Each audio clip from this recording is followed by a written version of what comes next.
Assalamualaikum warahmatullahi wabarakatuh.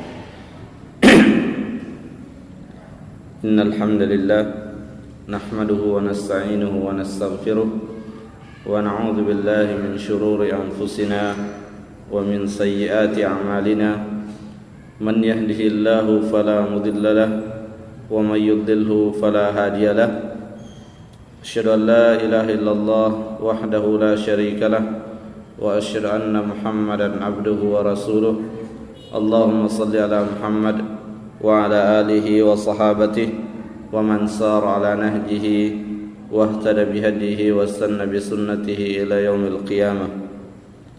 Qala Allah ta'ala fil Qur'anil Karim, ya ayyuhalladzina amanu taqullaha haqqa tuqatih wa la tamutunna illa wa antum muslimun.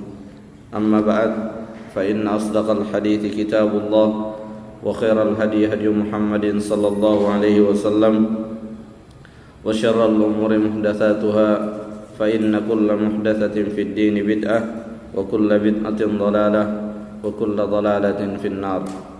أما بعد، إخواني في الدين، mitra edisi rahimani wa rahimakumullah.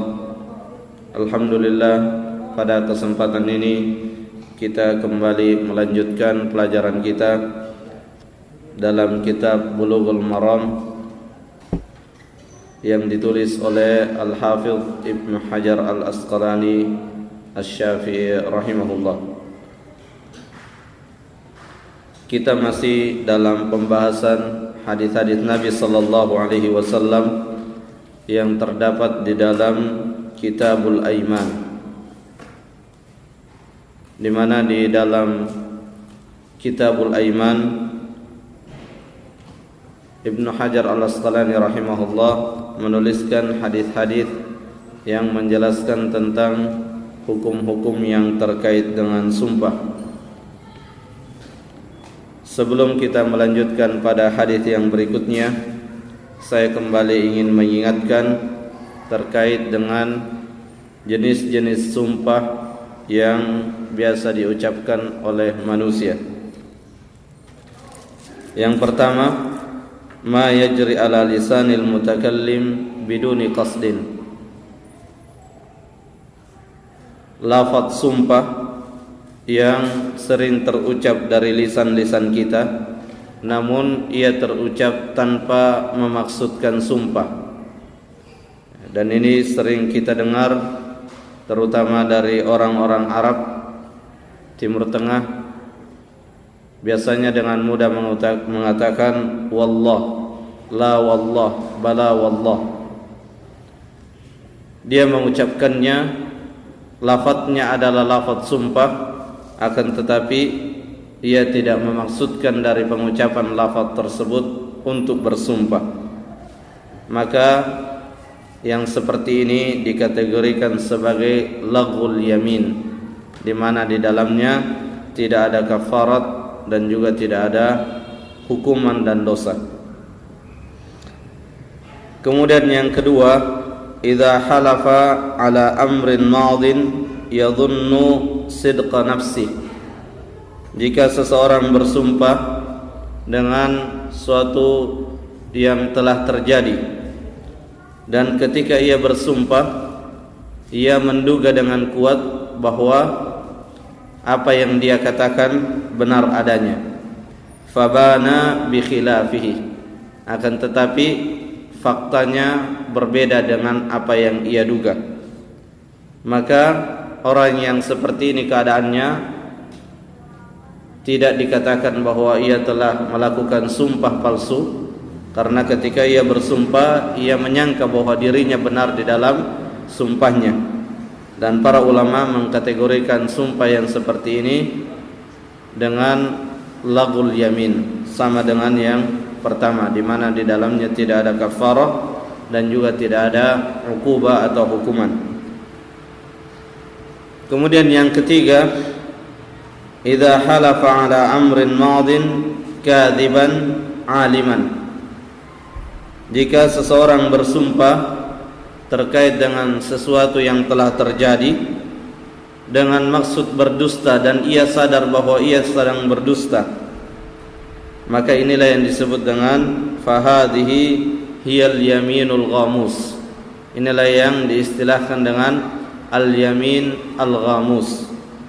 Dan di dalam hadis yang sahih ini termasuk di dalam kabiratun min kabairidz dzunub, termasuk di dalam dosa-dosa besar.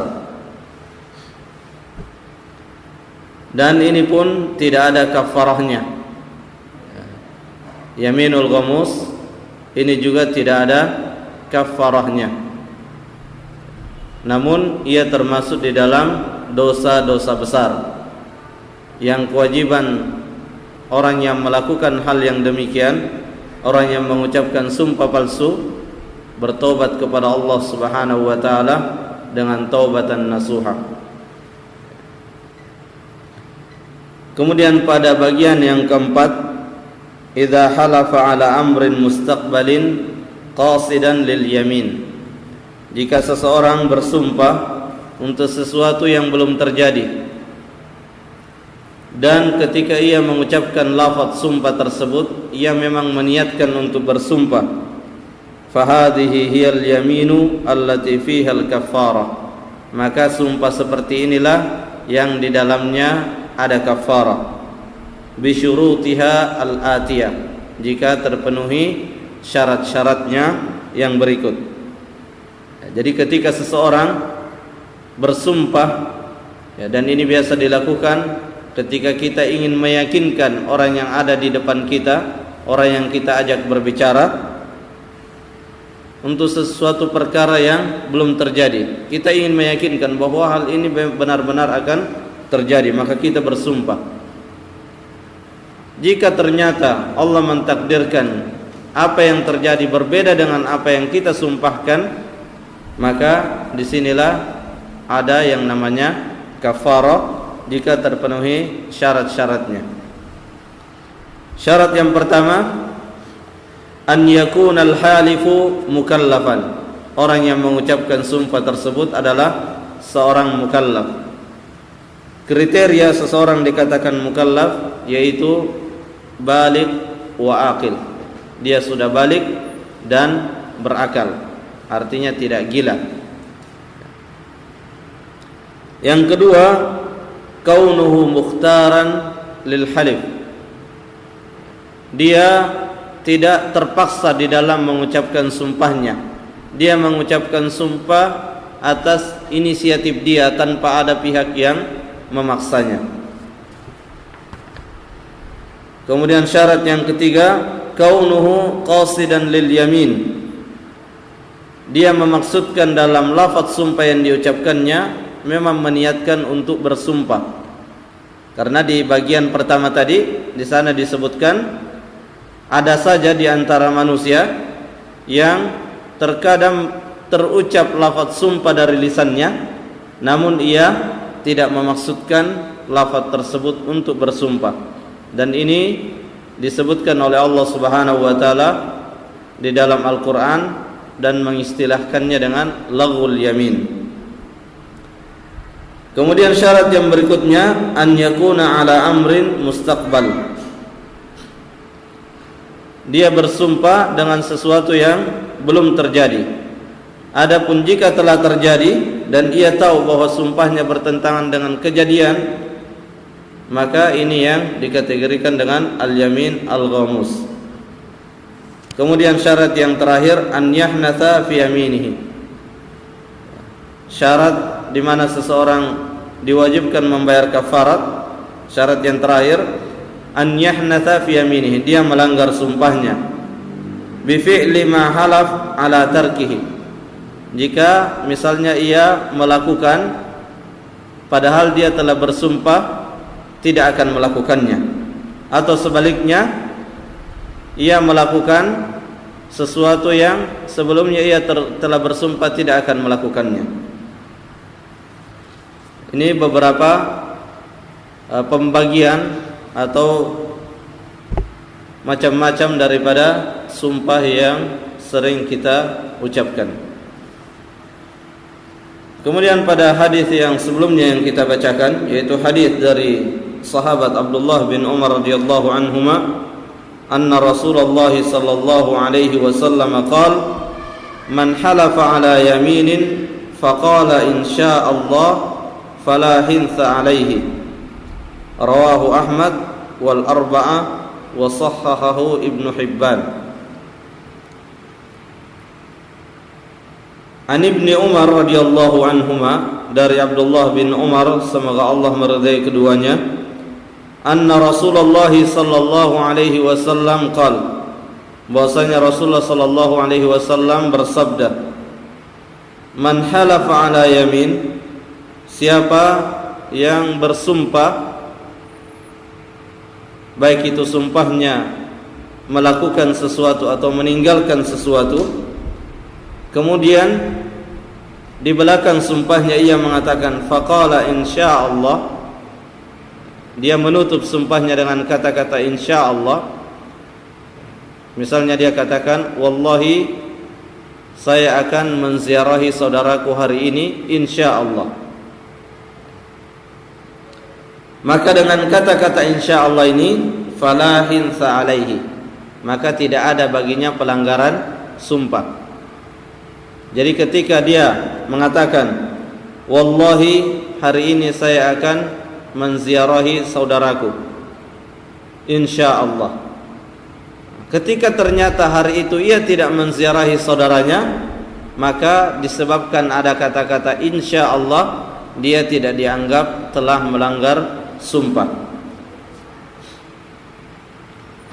Dan penyebutan insyaallah bersifat mutlak, dalam arti dia menyebutkan di awal wallahi insyaallah hari ini saya akan menziarahi saudaraku, atau dia katakan wallahi hari ini saya akan menziarahi saudaraku insyaallah, sama saja hukumnya. Fala hintha alaihi, tidak ada pelanggaran sumpah baginya. Hadis ini diriwayatkan oleh Imam Ahmad wal arba'ah, yaitu al-Imam At-Tirmidzi, Abu Daud, An-Nasai dan Ibnu Majah. Dan hadis ini disahihkan oleh Ibnu Hibban, dan Syekh Abdullah bin Abdurrahman bin Shalih Al-Bassam juga menyimpulkan bahwa hadis ini adalah hadis yang sahih.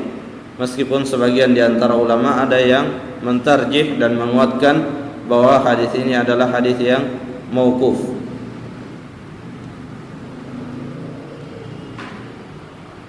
Kemudian kata-kata atau lafaz insyaallah dalam sumpah yang diucapkan oleh seseorang juga mencakup sumpah yang sifatnya ta'liqan dan tahqiqan. Ketika seseorang mengucapkan insyaallah, biasanya bagi orang yang mengerti akan bertanya, insyaallah-nya tahqiqan atau ta'liqan? Tahqiqan itu maksudnya benar-benar dia akan melakukan pekerjaan itu. Dia dengan sangat yakin akan melakukan pekerjaan itu. Adapun ta'liqan, dia masih ragu-ragu dan mengatakan insyaallah. Ya, kalau Allah menghendaki, dia masih ragu-ragu. Tapi kalau tahqiqan, dia sudah sangat yakin dengan apa yang dia ingin lakukan. Nah, kata-kata insyaallah juga di sini bersifat mutlak, baik itu ta'liqan ataupun tahqiqan.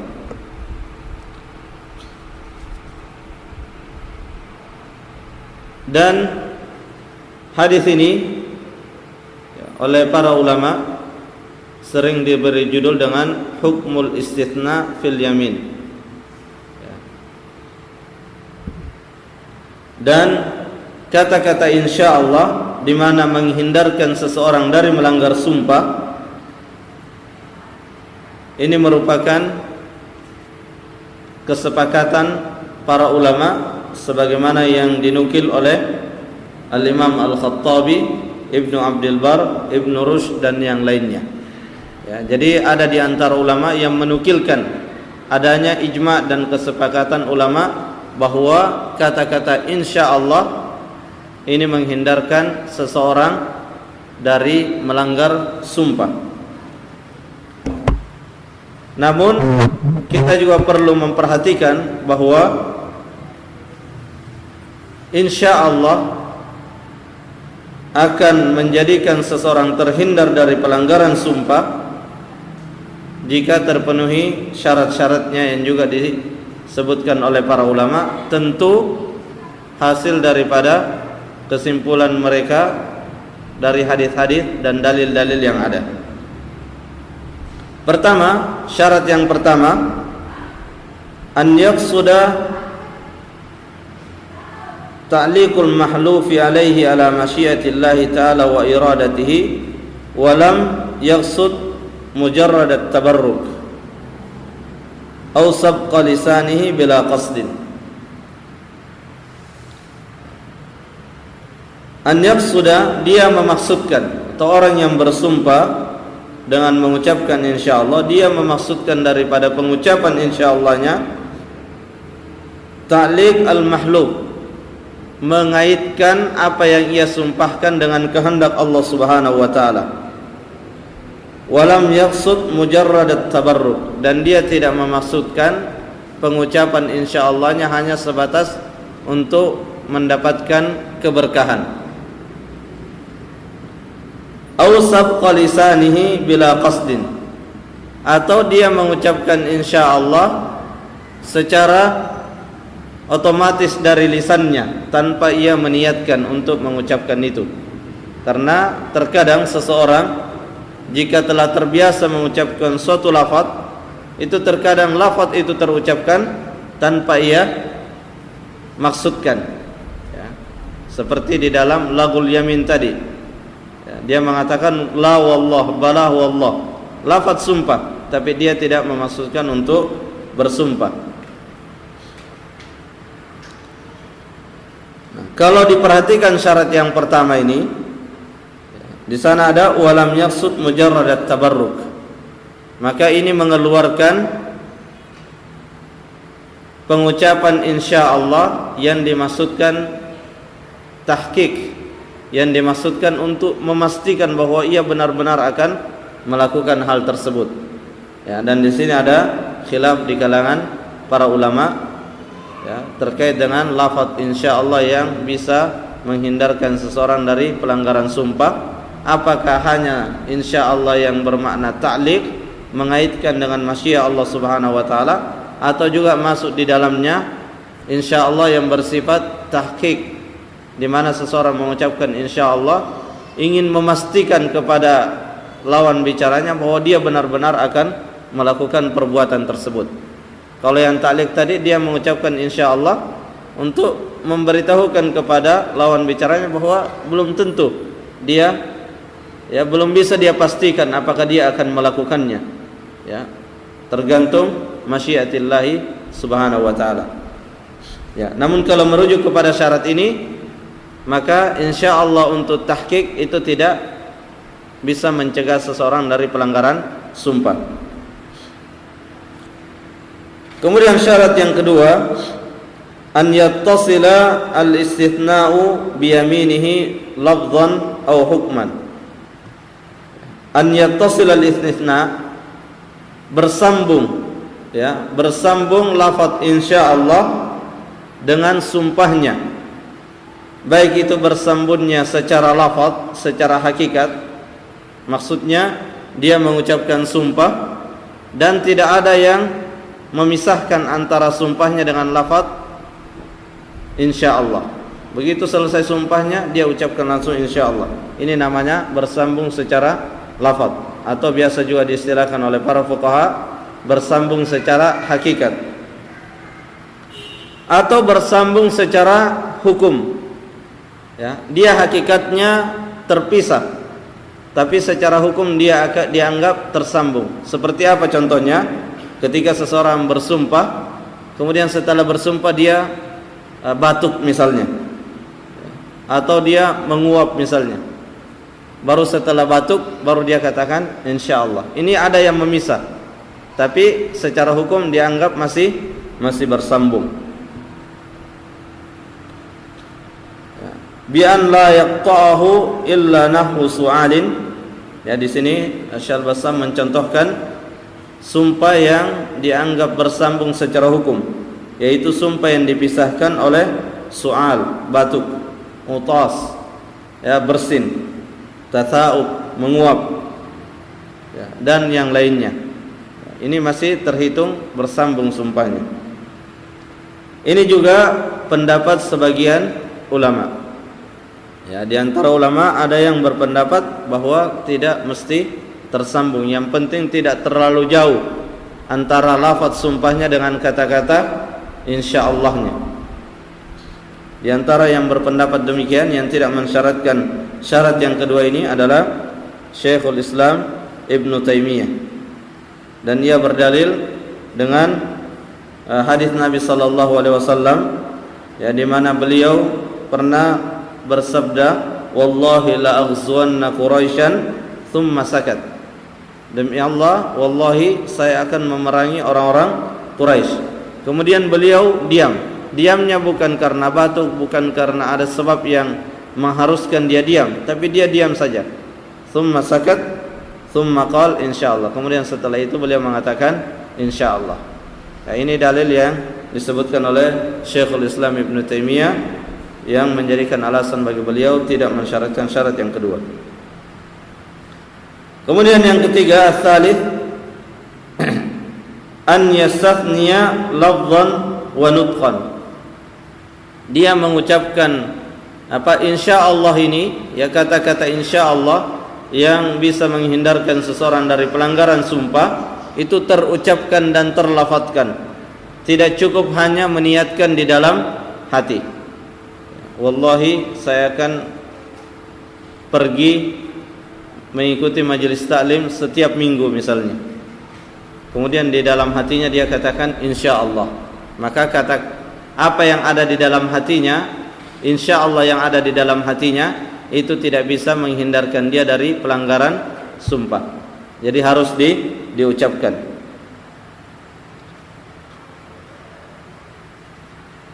Dan ini pengecualian, ya, pengecualian dari hadis Nabi sallallahu alaihi wasallam, innamal a'malu binniyat.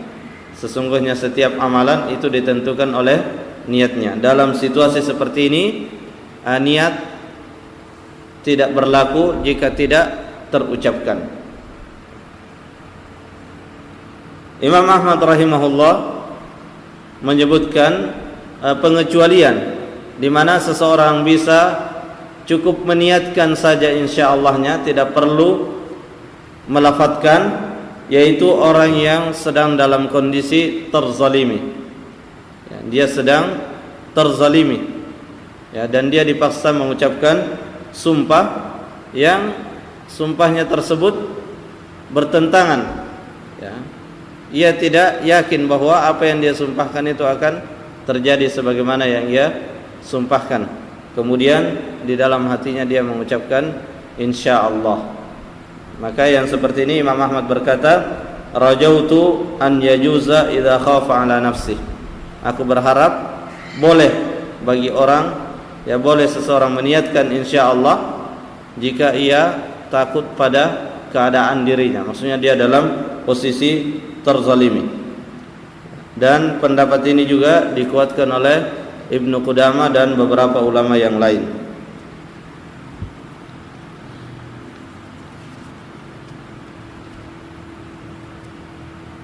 Kemudian kita juga diingatkan bahwa tidak dibolehkan atau dimakruhkan seseorang mengulang-ulang atau sering mengucapkan sumpah. Di dalam kitab Syarhul Iqna disebutkan wala yustahabbu tikrarul halif, dan tidak disunnahkan seseorang mengulang-ulang sumpahnya.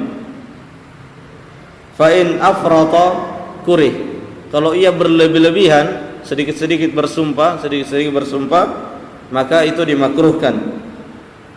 Berdasarkan firman Allah Subhanahu wa taala, wala tuti' kulla hallafim mahin. Janganlah engkau mengikuti orang yang banyak mengucapkan sumpah. Kenapa? Karena ada kemungkinan di antara sumpahnya itu ada yang tidak benar, ada yang dusta. Karena setiap mengucapkan sesuatu dia harus bersumpah, menunjukkan bahwa seolah-olah orang lain tidak percaya kecuali dia mengucapkan sumpah, menunjukkan bahwa boleh jadi orang ini memang dikenal suka berdusta, sehingga kalau mengucapkan tidak dipercaya kecuali dia dengan bersumpah. Wa hadza dhammun, dan di dalam ayat ini adalah celaan bagi orang-orang yang berlebih-lebihan di dalam bersumpah atau sering mengucapkan sumpah. Kenapa dicela? Wali annahu la yakadu yakhlu minal kadzib. Ya, karena sulit sekali terlepas dari dusta. Dari sekian banyak sumpah yang diucapkan, sulit, tidak ada salah satu di antara sumpahnya tersebut yang yang terlepas dari dusta. Wa ulima annahu la karahata fil halib ma adamil ifrad. Dari sini juga dipahami bahwa tidak ada makruhnya, tidak dimakruhkan seseorang bersumpah selama tidak berlebih-lebihan.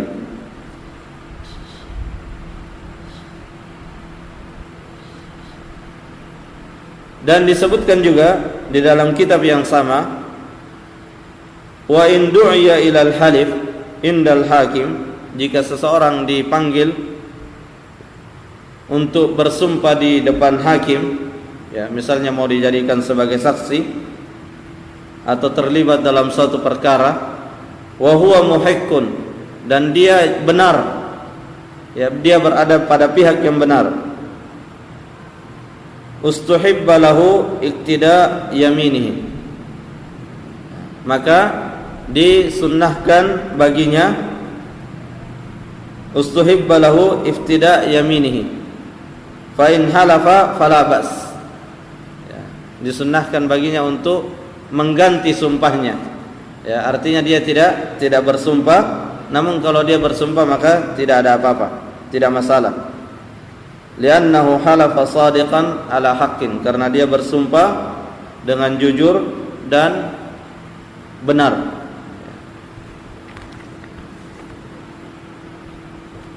Kemudian sebagian ulama ada juga yang menyamakan hukumnya, ya, menyamakan hukumnya dengan hukum sumpah, yaitu kata-kata talak. Misalnya seseorang mengatakan kepada istrinya, kalau engkau melakukan ini maka kamu tertalak. Kalau dia katakan di belakangnya insya Allah, maka ketika istrinya melakukan apa yang dikatakannya tadi dengan kata-kata insya Allah, istrinya tidak jadi tertalak. Tapi kalau tidak dia ucapkan insya Allah, maka istrinya menjadi tertalak.